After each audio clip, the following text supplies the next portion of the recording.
Banana ಹಾಕಿದ್ರೆ ಅದು ಸತ್ಯನಾರಾಯಣ ಪೂಜೆಗೆ ಸಜ್ಜಿಗೆ ಆಗುತ್ತೆ. ನೋಡಿ ರವೆ ಎಷ್ಟು ಲೂಸ್ ಆಗೋಯ್ತು ನೋಡಿ ಇಲ್ಲಿ. ನಾವು ಹೇಳ್ದಂಗೆ ಕೇಳ್ಬೇಕಾದ್ರೆ ರವೆ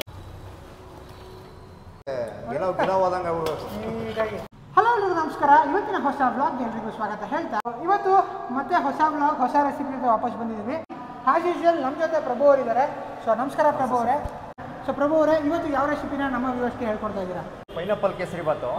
ಇದರಲ್ಲೆಲ್ಲ ಅವರು ಏನು ಟೇಸ್ಟ್ ಈ ಥರ ಇರುತ್ತಲ್ಲ, ಮನೇಲಿ ಯಾಕೆ ಮಾಡಿದ್ರೆ ಈ ಥರ ಇರಲ್ಲ ಅನ್ನೋದು ತಲೆಯಲ್ಲಿದೆ ಜನಗಳಿಗೆ. ಇದು ಯಾವ ಥರ ಮಾಡೋದು ಅಂತ ನಾನು ತೋರಿಸ್ಕೊಡ್ತೀನಿ. ಕೇಸರಿ ಬಾತ್ ಬನ್ನಿ ಮಾಡೋಣ. ಪೈನಾಪಲ್ ಕೇಸರಿ ಮದುವೆ ಮನೆ ಸ್ಟೈಲ್ನ ಒಂದು ಪೈನಾಪಲ್ ಕೇಸರಿ ಬಾತ್ ಮಾಡೋದು ಹೇಗೆ ಅಂತ ಆ ರೆಸಿಪಿನ ಇವತ್ತು ನಿಮ್ಗೆ ಹೇಳ್ಕೊಡ್ತಾರೆ. ಸೊ ಶುರು ಮಾಡೋಣ. ಸೊ ಏನೆಲ್ಲ ಇಂಗ್ರೀಡಿಯೆಂಟ್ಸ್ ತಗೊಂಡಿದ್ದೀರಾ ನಮ್ಮ ವ್ಯೂವರ್ಸ್ಗೆ ಹೇಳ್ತೀರಾ? ತೋರಿಸ್ಕೊಡ್ತೀನಿ. ಹೇಗೆ ಮಾಡೋದು ಅನ್ನೋದು ನಾನು ಈಗ ತೋರಿಸ್ಕೊಡ್ತಾ ಇದ್ದೀನಿ. ನೋಡಿ ಏನು ಬೇಕು ಅದಕ್ಕೆ ಏನು ಬೇಡ ಅನ್ನೋದು ನಾನು ಹೇಳ್ಕೊಡ್ತಾ ಇದ್ದೀನಿ, ನೋಡ್ಕೊಂಬಿಡಿ ಸರ್. ನೋಡಿ ಪೈನಾಪಲ್ಲು 1 kg ರವೆ, 1.5 kg ಸಕ್ಕರೆ, ದ್ರಾಕ್ಷಿ ಗೋಡಂಬಿ ನಿಮ್ಗೆ ಇಷ್ಟ ಬಂದ, ಸನ್ಪ್ಯೂರ್ ಎಣ್ಣೆ 700 ಗ್ರಾಮ್, 1 ಲೀಟ್ರ್ ತೊಗೊಂಡಿದ್ದೀನಿ, 700 ಗ್ರಾಮ್ ಯೂಸ್ ಮಾಡ್ಕೊತೀನಿ. ಆಮೇಲೆ 1/4 ಲೀಟ್ರ್ ನಂದಿನಿ ತುಪ್ಪ. ಇದೆಲ್ಲ ಬೇಕು ಇದಕ್ಕೆ ಮಾಡಬೇಕಂದ್ರೆ. ಬನ್ನಿ ಇದನ್ನು ಹೇಗೆ ಮಾಡೋದು, ಯಾವ ಥರ ಮಾಡೋದು, ಯಾವ ಥರ ಪ್ರೊಸೀಜರಲ್ಲಿ ಮಾಡೋದು ಅನ್ನೋದು ನಾನು ಹೇಳ್ಕೊಡ್ತೀನಿ ಈಗ ಈ ವಿಡಿಯೋದಲ್ಲಿ. ಎಲ್ಲರೂ ಮನೇಲಿ ಮಾಡ್ಕೋಬೋದು ಆರಾಮಾಗಿ. ನೋಡಿ 1.5 kg ಸಕ್ಕರೆ, ಪಾತ್ರೆ ನೀರು ನೀವು ಯಾವ್ದು ತಗೋತೀರಾ ಅದರಲ್ಲಿ ಡಬಲ್ ನೀರು ಹಾಕೊಳ್ಳಿ. ನೀವು 1 ಲೋಟ ಸಕ್ಕರೆ ತಗೊಂಡ್ರೆ 1 ಲೋಟ ಡಬಲ್ ನೀರು ಹಾಕೊಳ್ಳಿ.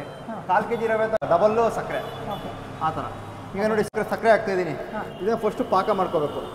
ಹಾಂ ನೋಡಿ ಈಗ ಪಾಕ ಇದು ಕುದಿ ಬರ್ತಾ ಇದೆ. ಈಗ ಪೈನಾಪಲ್ನ ಹಚ್ಚಿರೋ ಪೈನಾಪಲ್ ಇದಕ್ಕೆ ಹಾಕೋಬಿಡೋದು ಪಾಕಕ್ಕೆ. ಇದ್ರ ಜೊತೆ ಅದು ಇದ್ರ ಸ್ವೀಟು ಅದಕ್ಕೂ ಎರಡೂ ಸೇರಿ ಚೆನ್ನಾಗಿ ಬರುತ್ತೆ. ನೋಡಿ ಹಾಕಿದ್ದೀನಿ, ಸ್ವಲ್ಪ ಕುದಿ ಬರಲಿ. ಪಾಕಕ್ಕೆ ಡೈರೆಕ್ಟಾಗಿ ಹಾಕೋಬಿಡೋದು. ಈಗ ನೋಡಿ ಅದು ಕುದಿ ಬರುತ್ತೆ. ಕುದಿ ಬರೋಷ್ಟಲ್ಲಿ ನೆಕ್ಸ್ಟ್ ಪ್ರೊಸೀಜರ್ ಏನಂತ ನಾನು ಹೇಳ್ಕೊಡ್ತೀನಿ. ಬಾಂಡಿ ತೊಗೊಂಡು ಇದಕ್ಕೆ ನೋಡಿ ಎಣ್ಣೆ ಹಾಕ್ತಾಯಿದ್ದೀನಿ, ಸನ್ಪ್ಯೂರ್ ಎಣ್ಣೆ. ನೀವು ಯಾವ್ದಾದ್ರು ಯೂಸ್ ಮಾಡ್ಬೋದು, ನಿಮ್ಗೆ ಯಾವುದೋ ಮನೆಗೆ ಅನುಕೂಲನೋ ಅದು ಯೂಸ್ ಮಾಡ್ಬೋದು. 700 ml ಹಾಕೊಂಡಿದ್ದೀನಿ. ಇದು ಉರಿತಾ ರವೆ ಉರಿತಾ ನಿಮಗೆ ಗೊತ್ತಾಗುತ್ತೆ. ಅದು ಕಮ್ಮಿ ಎಳ್ಕೊಳ್ತಾ ನಿಮ್ಗೆ ಎಣ್ಣೆ ಬೇಕು ಅನ್ಸಿದ್ರೆ ಹಾಕೋಬೋದು. ಅದನ್ನು ಯಾವ ಥರ ಮಾಡೋದು ಹೇಳ್ಕೊಡ್ತೀನಿ ನೋಡಿ. ಸ್ವಲ್ಪ ಕೈಲಿ ಎಣ್ಣೆ ಬೇಯ್ತಾ ಇದೆ ಪಾಕ. ಇದು ಕುದಿ ಬಂದ ತಕ್ಷಣ ರವೆ ಬಗ್ಗಿಸ್ಕೊಂಡ್ಬಿಡ್ಬೇಕು. ಇಷ್ಟೇ ಕೇಸರಿ ಬಾತು.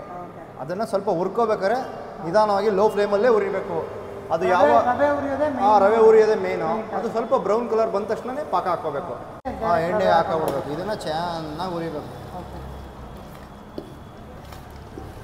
ನೋಡಿ ಎಲ್ಲ ರವೆ ಎಳ್ಕೊಳ್ಳುತ್ತೆ. ಈಗ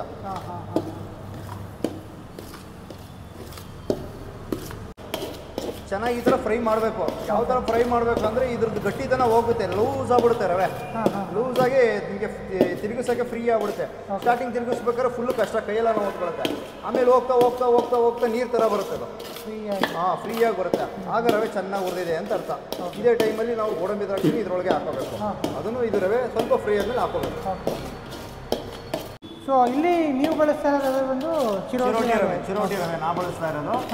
ಇದನ್ನ ನಾವು ಕಲರ್ ಹಾಕ್ದೇನೆ ವೈಟ್ ಮಾಡಿ ಬನಾನಾ ಹಾಕಿದ್ರೆ ಅದು ಸತ್ಯನಾರಾಯಣ ಪೂಜೆಗೆ ಸಜ್ಜಿಗೆ ಆಗುತ್ತೆ. ಇದನ್ನ ನಾವು ಪೈನಾಪಲ್ ಹಾಕಿದ್ರೆ ಕೇಸರಿ ಬಾತು. ಅದನ್ನ ಪ್ರಸಾದಕ್ಕೆ ಮಾಡೋದೇ ಬೇರೆ ಥರ ಮೆಥಡು. ಏನಿಲ್ಲ, ಕಲರ್ ಹಾಕ್ದೇನೆ ನೀವು ಬನಾನಾ ಹಾಕೊಂಡ್ರೆ ಬನಾನಾ ಕೇಸರಿ ಬಾತು. ದೇವಸ್ಥಾನದಲ್ಲಿ ಸತ್ಯನಾರಾಯಣ ಪೂಜೆ ಕೊಡ್ತಲ್ಲ ಅದು. ಇದನ್ನ ಮಾಡೋ ಮೆಥಡ್ ಬೇರೆ ಥರ ಮಾಡಬೇಕಷ್ಟೇ, ಏನಿಲ್ಲ. ಎಲ್ಲರೂ ಹೇಗೆ ಮಾಡ್ಬಿಡ್ತಾರೆ ಅಂದರೆ ಉಪ್ಪಿಟ್ಟು ಮಾಡೋ ಥರ ಹೋಗ್ಬಿಟ್ಟು ನೀರಿಗೆ ರವೆ ಹಾಕ್ಬಿಡ್ತಾರೆ. ಅದು ಬರಲ್ಲ ಸರಿಯಾಗಿ, ಗಂಟು ಬೀಳುತ್ತೆ. ಈ ಥರ ಎಣ್ಣೆಲೇ ಫ್ರೈ ಮಾಡ್ಕೋಬೇಕು ಯಾವಾಗಲೂ ರವೆನ. ಆಗ ನೀಟಾಗಿ ಚೆನ್ನಾಗಿ ಸ್ಕೂಪಿಂಗ್ ಹೇಳಿದ್ರೆ ಬರುತ್ತಲ್ಲ ಆ ಥರ ಬರುತ್ತೆ. ತೋರಿಸ್ಕೊಡ್ತೀನಿ ಬನ್ನಿ.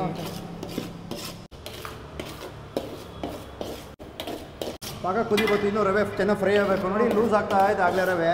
ಇದೇ ಟೈಮಲ್ಲಿ ಏನು ಮಾಡಬೇಕು, ತುಪ್ಪ ಹಾಕೋಬಿಡ್ಬೇಕು. ನೋಡಿ ತುಪ್ಪ ಹಾಕೋಬಿಡ್ಬೇಕು. ಇದೇ ಟೈಮಲ್ಲಿ ಹಾಕಿ. ನೋಡಿ ಈಗ ದ್ರಾಕ್ಷಿ ಗೋಡಂಬಿ ಹಾಕಿದ್ವಿ ಅಲ್ವಾ, ಅದೇ ರವೆ ಹೆಂಗೆ ಬೆಂದಿದೆಯಲ್ಲ ಅಂತ ಗೊತ್ತಾಗೋದು ಹೇಗೆ, ಫುಲ್ ಫ್ರೈ ಆಗಿದೆಯೋ ಅಂತ ಗೊತ್ತಾಗೋದು ಹೇಗೆ ಅಂದರೆ, ಈಗ ನೋಡಿ ರವೆ ಉರಿತಾ ಇದೀವಲ್ಲ, ಫುಲ್ ಲೂಸ್ ಆಯಿತು. ಈಗ ಅದು ಕೆಂಪು ದ್ರಾಕ್ಷಿ ಎಲ್ಲ ಹಾಕಿದೀವಲ್ಲ, ಕೆಂಪಾಗ್ಬಿಟ್ಟು ಮೇಲೆ ಬರುತ್ತೆ. ಮೇಲೆ ಬಂದಾಗ ಪಾಕ ನಿಂತು ಬಗ್ಗಿಸ್ಬಿಟ್ರೆ ಕೇಸರಿ ಬಾತ್ ರೆಡಿ. ಹಾಗೆ ಸ್ಕೂಪ್ ಬಂದಂಗೆ ಬರುತ್ತೆ. ಐಸ್ ಕ್ರೀಮ್ ಸ್ಕೂಪ್ ತೆಗಿತೀರಲ್ಲ ಆ ಥರ ಬರುತ್ತೆ. ಅಂದರೆ ಒಂದು ಚೂರು ಕಚ್ಕೋಬಾರ್ದಲ್ವಾ? ಕಚ್ಕೋಬಾರ್ದು. ನೀಟಾಗಿ ಹಿಂಗೆ ಸ್ಕೂಪ್ ಎತ್ತಿದ್ರೆ ಲೊಟ್ಟ ಅಂತ ತುಪ್ಪ ಹಾಕಿದ್ಮೇಲೆ ಸ್ವಲ್ಪ ನೋಡಿ ಗಮ್ ಅಂತ ಎಲ್ಲ ರವೆ ಹೊರದಿರೋ ಸ್ಮೆಲ್ಲು ಪಕ್ಕದ ಮನೆಯಲ್ಲೂ ಕೇಳಬೇಕು, ಹೊರಗಡೆ ರೋಡ್ ಕೇಳಬೇಕು. ಏನು ನಿಮ್ಮ ಮನೇಲಿ ಕೇಸರಿ ಬಾತ್ ಮಾಡಿದ್ದೀರಾ ಅಂತ ಬರಬೇಕು. ಹಲ್ವಾ ನೀಟಾಗಿ. ನೋಡಿ ರವೆ ಎಲ್ಲ ಲೂಸ್ ಆಯ್ತಾ? ಅಂದರೆ ನೀವು ಅವಾಗ ಹೇಳಿದ್ರಿ ಯಾವುದೋ ಸತ್ಯನಾರಾಯಣ ಪೂಜೆಯಲ್ಲಿ ಕೊಡೋಂಥ ಸಜ್ಜಿಗೆ ಅಲ್ಲಿಗೆ ಒಂದು ಬಾಳೆಹಣ್ಣು ಒಂದು ಎಕ್ಸ್ಟ್ರಾ ಇಂಗ್ರೀಡಿಯೆಂಟ್ ಆ್ಯಡ್ ಮಾಡಿಬಿಟ್ರೆ ಪೈನಾಪಲ್ ಹಾಕೋ ಬದಲು ಬಾಳೆಹಣ್ಣು ಹಾಕ್ತೀವಿ. ಕಲರ್ ಹಾಕಲ್ಲ, ವೈಟ್ ಕೇಸರಿ ಬಾತ್ ಅದೇ ಸಜ್ಜಿಗೆ. ಅದಕ್ಕೆ ತುಪ್ಪ ಚೆನ್ನಾಗಿ ತಿನ್ನುತ್ತೆ, ಸ್ವಲ್ಪ ಚೆನ್ನಾಗಿ ಆಗಬೇಕು. ನೋಡಿ ರವೆ ಎಷ್ಟು ಲೂಸ್ ಆಗೋಯ್ತು ನೋಡಿ ಇಲ್ಲಿ. ಹೌದು. ನಾವು ಹೇಳ್ದಂಗೆ ಕೇಳ್ಬೇಕಾದ್ರೆ ರವೆ ಸ್ಟಾರ್ಟ್ ಮಾಡಿದ್ದಕ್ಕೂ ಈಗಲೂ ಏನು ಔಟ್ಪುಟ್ ಬರ್ತಾ ಇದೆ ರವೆ ನೀವೇ ಮಾಡ್ಬೋದು. ನೋಡಿ ಓಕೆ. ಯಾರು ಬೇಕಾದ್ರೆ ಮಕ್ಕಳು ಬೇಕಾದ್ರೆ ತಿಳಿಸ್ಕೊಡೋದು ಈಗ. ಹಾಂ ಸ್ಟಾರ್ಟಿಂಗು ಕಷ್ಟ, ನಿಜ. ಸ್ವಲ್ಪ ಕೈನ ಹೊತ್ಕೊಳುತ್ತೆ, ಬಿಡಬಾರ್ದು, ಬಿಟ್ಟರೆ ಹೋಯ್ತು ಓಕೆ. ಎಲ್ಲ ಸೀದೋಗ್ಬಿಡುತ್ತೆ. ನಿಧಾನಕ್ಕೆ ಲೋ ಫ್ಲೇಮಲ್ಲಿ ಇಟ್ಕೊಂಡು ತಾಳ್ಮೆಯಿಂದ ಮಾಡಿದ್ರೆ ಎಲ್ಲ ನೀಟಾಗಿ ಬರುತ್ತೆ. ಓಕೆ. ಈಗ ನೋಡಿ ಬೇಯ್ತಾ ಇದೆ ರವೆ, ಈ ಕಡೆ ಪಾಕ ಬೇಯ್ತಾ ಇದೆ. ಆ ಕಡೆ ಪಾಕ ಹಾಂ ಪಾಕ ಬೇಯ್ತಾ ಇದೆ. ಏನೆಲ್ಲ ಎತ್ತು ಇದು ನೀಟಾಗಿ ನೋಡಿ ಈ ಕಡೆ ಈಗ. ಪೋರ್ ಮಾಡ್ಬಿಟ್ರೆ ಅದನ್ನು ನೋಡಿ ಈಗ ಬರೋಕ್ಕೆ ಸ್ಟಾರ್ಟ್ ಆಯಿತು, ಕೆಂಪು ಆಗಕ್ಕೆ ಸ್ಟಾರ್ಟ್ ಆಯಿತು ನೋಡಿ. ದ್ರಾಕ್ಷಿ ಮೇಲ್ ಬರುತ್ತೆ ನೋಡಿ ಈಗ, ನಿಜ ನಿಜ ನಿಜ. ಅದೇ ಮೇಲ್ ಬರುತ್ತೆ ಕೆಂಪುಗೆ. ಕೇಸರಿ ಬಾತ್ ಅಂದಮೇಲೆ ದ್ರಾಕ್ಷಿ ಗೋಡಂಬಿ ಇರಲೇ ದ್ರಾಕ್ಷಿ ಗೋಡಂಬಿ ಇರಲೇಬೇಕು. ಅದೇನು ಇಷ್ಟೇ ಹಾಕ್ಬೇಕು ಅಷ್ಟೇ ಹಾಕ್ಬೇಕು ಅನ್ನೋ ಅದು ನಿಮ್ಮ ಕೆಪಾಸಿಟಿ. ನಿಜ ತಗೊಬಂದ್ರೆ ಟಿನ್ನೇ ಹಾಕಿ ಯಾರು ಬಿಡ್ತಾರೆ. ನಿಜ. ಅದೇ ಅಂದರೆ ಏನೇನು ಬೇಕೋ ಆ ಕ್ವಾಂಟಿಟಿ ತಕ್ಕಂತೆ ಹಾಕ್ಬೇಕು. ಯಾವುದೇ ಯಾವ ಪದಾರ್ಥಗಳು ಇದೇ ಅಂದ್ಬಿಟ್ಟು ಹೆಚ್ಚಾಗಿ ಹಾಕಿದ್ರೆ ಅದು ಟೇಸ್ಟ್ ಆಗುತ್ತೆ. ಅತಿಯಾದರೆ ಅಮೃತನೂ ವಿಷಯ ಅಲ್ವಾ. ಹೌದು ನಿಜ. ಏನು ಎಷ್ಟು ಹಾಕ್ಬೇಕು ಅಷ್ಟೇ ಹಾಕ್ಬೇಕು. ಇವೆಲ್ಲ ಏನು ಈ ಕೇಸರಿ ಬಾತ್ ಇವೆಲ್ಲ ಸ್ವೀಟು ನೋಡೋಕ್ಕೆ ಚೆನ್ನಾಗಿರುತ್ತೆ, ಆದರೆ ಮಾಡೋದು ಭಾಳ ಕಷ್ಟ. ಸಿಂಪಲ್ ಆಗೂ ಇರುತ್ತೆ ಅಡುಗೆಗಳು, ಹೌದು. ಬಟ್ ಒಂದು ಚೂರು ಮಿಸ್ ಆಯಿತು ಅಂದರೆ ಹೌದು. ಎಲ್ಲ ಕೆಟ್ಟೋಗುತ್ತೆ. ನಾನು ಸಪೋಟ ಕೇಸರಿ ಬಾತ್ ಟ್ರೈ ಮಾಡಿದ್ದೀನಿ. ಅವ್ರಿಗೆ ಮೆಥಡ್ ಇರಬೇಕು, ಆ ಮೆಥಡಲ್ಲಿ ಮಾಡಿದ್ರೆ ಎಲ್ಲ ಚೆನ್ನಾಗಿ ಬರುತ್ತೆ. ಸೇಮ್ ಇದೇ ಪ್ರೊಸೀಜರ್ ಬಟ್ ಇದೇ procedure. ಸಪೋಟನ ಅಲ್ಲಿ ಹಾಕ್ತೀವಿ ಅಷ್ಟೇ. ಹೌದು. ಈಗ ನೋಡಿ ರವೆ ಬತ್ತು ನೀಟಾಗಿ. ನೋಡಿ ಹೆಂಗೆ ಹೌದು. ಒಟ್ಟು ಲೋ ಫ್ಲೇಮಲ್ಲಿ ಲೋ ಫ್ಲೇಮಲ್ಲೇ ಬೇಯಿಸ್ಬೇಕು. ನೀವು ಸ್ವೀಟ್ ಯಾವುದೇ ಪದಾರ್ಥ ಮಾಡ್ಬೇಕಂದ್ರೂ ಲೋ ಫ್ಲೇಮಲ್ಲೇ ಇರಬೇಕು ಆದಷ್ಟು. ನೋಡಿ ಬಂತಾ, ಇದೇ ಟೈಮಲ್ಲಿ ಏನು ಮಾಡಬೇಕು, ಲೋ ಫ್ಲೇಮಲ್ಲಿ ಇಟ್ಕೋಬೇಕು ರವೆನ. ಇದನ್ನು ಆಫ್ ಮಾಡಿಕೊಂಡು ನೀಟಾಗಿ ಅಲ್ಲಿ ಪೋರ್ ಮಾಡಿ. ಹಾಂ ಪಾಕ ಹಾಕ್ತಾಯಿದ್ದೀನಿ ನೋಡ್ಕೊಬಿಡಿ. ಇದು ಅಬೆ ಹಾಕ್ಬೇಕಾದ್ರೆ ಭಾಳ ಹುಷಾರಾಗಿರಬೇಕು, ತಿರಿತಾನೆ ಇರಬೇಕು. ನೀಟಾಗಿ ಪಾಕನ ನೀಟಾಗಿ ಈಗ ತಿರುಗಿಸ್ಬೇಕು. ಓಕೆ. ಗಂಟೆನ ಬೀಳಲ್ಲ ನೋಡಿ, ಎಷ್ಟು ನೀಟಾಗಿ ಬರ್ತಾ ಇದೆ. ಹೌದು. ಏನೊಂಚೂರು ಗಂಟೆನೂ ಕಾಣ್ತಾ ಇಲ್ಲ ನೋಡಿ ಎಷ್ಟು ನೀಟಾಗಿ ಕಾಣಿಸ್ತಾ ಇದೆ. ಹೌದು. ದಯವಿಟ್ಟು ದೂರ ನಿಂತ್ಕೊಂಡು ನಿಧಾನಕ್ಕೆ ನೋಡ್ಕೊಂಡು ಹಾಕಿ, ಯಾಕಂದರೆ ಮಿಸ್ ಆದರೆ ಚರ್ಮನೆ ಬಂದ್ಬಿಡುತ್ತೆ, ಅಷ್ಟು ಕಾವಿರುತ್ತೆ. ಇವೆಲ್ಲ ನೋಡೋಕ್ಕೆ ಸುಲಭ, ಮಾಡೋಕ್ಕೆ ಭಾಳ ಕಷ್ಟ. ಹೌದು. ಸ್ವಲ್ಪ ಅಳತೆ ಪ್ರಮಾಣ ನೀಟಾಗಿ ನೋಡಿಕೊಂಡು ದೂರ ನಿಂತ್ಕೊಂಡು ಪಾಕ ಆಗಲಿ ಯಾವುದೇ ಸ್ವೀಟ್ ಪದಾರ್ಥ ಆಗಲಿ ಹಾಕ್ಬೇಕಾದ್ರೆ ಸ್ವಲ್ಪ ದೂರ ನಿಂತ್ಕೊಂಡು ಮಾಡಿ. ಇದೆ ಲೊಟ್ ಅಂತ ಬರ್ತದೆ ನಿಮಗೆ. ಹೌದು. ಏನೋ ಒಂಚೂರು ಎಲ್ಲೂ ಕಚ್ಕೋತಾ ಇಲ್ಲ, ಅದು ನೀಟಾಗಿ ಸ್ಪ್ರೆಡ್ ಆಗ್ತದೆ. ನಾವು ಹೇಳ್ದಂಗೆ ಕೇಳುತ್ತೆ, ಹೆಂಗೆ ತಿರಿತೀರ ಹಂಗೆ ಬರುತ್ತೆ. ಒಂದು ಚೂರು ನೋಡಿ ಅಡಿಲಿ ನಿಜ ನಿಜ. ತಳ ಹಿಡಿದಿದೆಯಾ ಇಲ್ಲ, ಯಾಕೆ ಹೇಳಿ, ಲೋ ಫ್ಲೇಮ್. ನೋಡಿ ಯಾವ ಥರ ಬಂದಿದೆ. ನಿಮಗೆ ಕೆಪಾಸಿಟಿ ಎಷ್ಟಿದೆ ಅಷ್ಟು ತುಪ್ಪ ಹಾಕೋಬೋದು ನೀಟಾಗಿ ಬರಬೇಕಂದ್ರೆ. ಓಕೆ. ನಾನು ಜಾಸ್ತಿನೇ ಹಾಕ್ತಾಯಿದ್ದೀನಿ, ನೀಟಾಗಿ ಒಳ್ಳೆ ಅದ್ರ ಫ್ಲೇವರ್ ಸಖತ್ತಾಗಿ ಸಿಗುತ್ತೆ. ನಿಜ. ನೋಡಿ ಯಾವ ಥರ ಬೇಕೋ ಆ ಥರ ಬರುತ್ತೆ. ಯಾವ ಸ್ಕೂಪಲ್ಲಿ ಇದೆ ಅದೇ ಥರ ಬರುತ್ತೆ. ಹೌದು. ಘಮ ಆಗಲೇ ಮೂಗು ಹೊಡೆಯೋಕ್ಕೆ ಚೆನ್ನಾಗಿದೆ ಅದು. ನೋಡಿ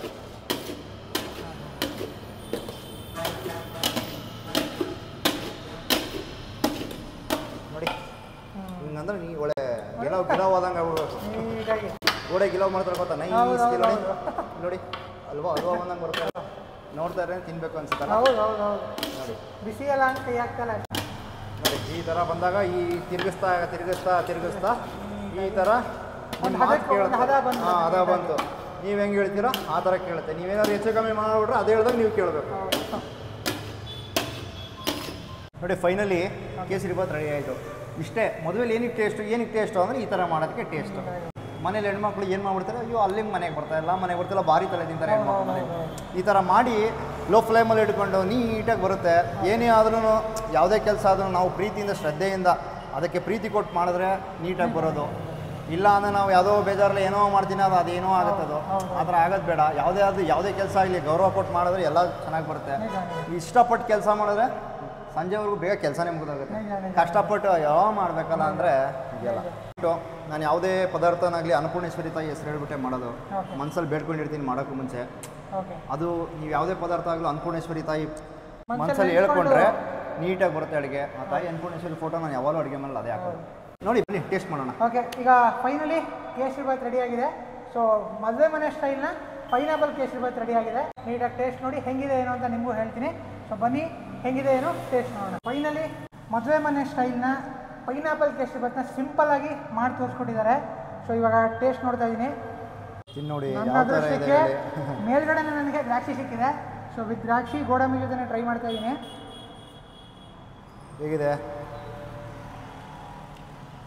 ಆಹಾ, ತುಪ್ಪ ಹಂಗೆ ಬಾಯಲ್ಲಿ ಕರ್ಗೋಗ್ತಾ ಇದೆ ಟೇಸ್ಟು. ಪ್ರಭು ಅವ್ರು ಮಾಡಿದ್ದಾರೆ ಅಂದಮೇಲೆ ಎರಡನೇ ಮಾತಿಲ್ಲ. ತಿನ್ನುವಾಗ ಪೈನಾಪಲ್ ಎಲ್ಲ ಸಿಗುತ್ತಾ? ಹೌದು, ಅಯ್ಯೋ ಒಂದೊಂದು ಬೈಟ್ಗೂ ಸಿಗ್ತಾ ಇದೆ. ಪೈನಾಪಲ್ಲು ಗೋಡಂಬಿ ದ್ರಾಕ್ಷಿ ತಿಂತಾ ಇದ್ರೆ ಒಂದು ಮಜಾನೇ ಬೇರೆ. ನೋಡಿ ಸೊ ನಾನ್ ಸ್ಟಾಪ್ ತಿಂತಾ ಇರಬೇಕು, ಒಂದು ಪಾಯ್ಸ್ ಕೊಡದೆ ತಿಂತಾ ಇರಬೇಕು ಅಂಥ ರೆಸಿಪಿ ರೆಡಿ ಮಾಡಿದ್ದಾರೆ ಅಂತ ಹೇಳಿದ್ರೆ ತಪ್ಪಾಗಲ್ಲ. ಮದುವೆ ಮನೆ ಸ್ಟೈಲ್ನ ಪೈನಾಪಲ್ ಕೇಸರಿಬಾತ್ನ ಸಿಂಪಲಾಗಿ ಮಾಡಿ ತೋರಿಸ್ಕೊಟ್ಟಿದ್ದಾರೆ. ಸೊ ನೀವು ಮರಿದ ಮನೇಲಿ ಟ್ರೈ ಮಾಡಿ ಹೆಂಗಿತ್ತು ಏನು ಅಂತ ಮರಿದ ವಿಡಿಯೋ ಕಮೆಂಟ್ ಹಾಕಿ. ಸೊ ಇದಾಗಿತ್ತು ಪೈನಾಪಲ್ ಕೇಸರಿಬಾತ್ ರೆಸಿಪಿಯ ಬ್ಲಾಗ್ ಅಂತ ಹೇಳ್ತಾ, ಸೊ ಈ ವಿಡಿಯೋದಲ್ಲಿ ನಿಮಗೆ ಪೈನಾಪಲ್ ಕೇಸರಿಬಾತ್ ರೆಸಿಪಿನ ಪ್ರಭು ಅವ್ರು ಹೇಳ್ಕೊಟ್ಟಿದ್ದಾರೆ. ಸೊ ಮರಿದ ಮನೇಲಿ ಟ್ರೈ ಮಾಡಿ. ಸೊ ಇನ್ನೊಂದು ಹೊಸ ವಿಡಿಯೋ ಜೊತೆಗೆ ಮತ್ತೆ ನೆಕ್ಸ್ಟ್ ವೀಕ್ ನಿಮ್ಗೆ ಸಿಗ್ತೀವಿ ಅಂತ ಹೇಳೋಕ್ಕಿಂತ ಮುಂಚೆ, ಸೊ ಪ್ರಭು ಅವರು ಕ್ಯಾಟ್ರಿಂಗ್ ಸರ್ವಿಸಸ್ ಕೂಡ ಪ್ರೊವೈಡ್ ಮಾಡ್ತಾರೆ. ಸೊ ಪ್ರಭು ಅವರೇ ಕ್ಯಾಟ್ರಿಂಗ್ ಸರ್ವಿಸಸ್ ಕೂಡ ಪ್ರೊವೈಡ್ ಮಾಡ್ತೀರಲ್ವಾ? ಹೌದು. ಸೊ ಈಗ ನಂಬರ್ ಡಿಸ್ಕ್ರಿಪ್ಷನ್ಲಿ ಕೊಟ್ಟಿರ್ತೀನಿ ಆ್ಯಂಡ್ ಸ್ಕ್ರೀನ್ ಮೇಲೆ ಕೂಡ ನಿಮಗೆ ನಂಬರ್ ಕಾಣ್ತಾ ಇದೆ. ಸ್ಕ್ರೀನ್ ಮೇಲೆ ಕಾಣ್ತಿರೋ ನಂಬರ್ಗೆ ಕಾಂಟ್ಯಾಕ್ಟ್ ಮಾಡಿ, ಇವರಿಂದ ನೀವು ಕ್ಯಾಟ್ರಿಂಗ್ ಸರ್ವಿಸಸ್ ಕೂಡ ಹಾಕೋಬೋದು. ಈ ವಿಡಿಯೋ ನಿಮ್ಗೆ ಇಷ್ಟ ಆಯಿತು ಅನ್ಕೋತೀನಿ. ಹಾಗಾದ್ರೆ ಇಷ್ಟ ಆಗಿರೋ ವಿಡಿಯೋನ ಲೈಕ್ ಮಾಡಿ, ಶೇರ್ ಮಾಡಿ, ಕಮೆಂಟ್ ಮಾಡಿ. ಹಾಗೆ ನೀವ್ಯಾರು ನಮ್ಮ ಚಾನಲ್ನ ಹೊಸದಾಗಿ ನೋಡ್ತೀರಿ, ಮರಿದು ನಮ್ಮ ಚಾನಲ್ ಸಬ್ಸ್ಕ್ರೈಬ್ ಮಾಡ್ಕೊಂಡು ಸಪೋರ್ಟ್ ಮಾಡಿ ಅಂತ ಕೇಳ್ಕೊತಾ ಥ್ಯಾಂಕ್ ಯು.